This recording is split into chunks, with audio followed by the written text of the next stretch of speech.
કે 25મી પેઢીએ કદાચ આપણે સ્મરણમાં વિસ્મૃતિ થાય, પણ 5મી 6ઠી પેઢીએ એવું ના થાય.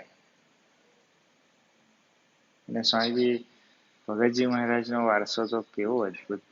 પિતાજીની અંદર જે સાધુના લક્ષણ લખ્યા છે એમાં કોઈ જગ્યાએ ભગવા વસ્ત્રનું સ્મરણ નથી. અને ગુરુ ગુણાતીતને સેવવા એટલે શું?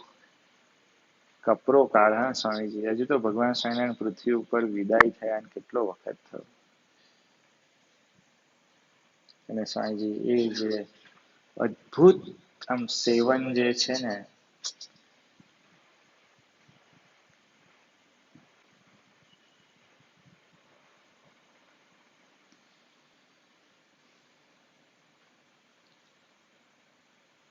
પુરુષો મળવા અઘરા છે.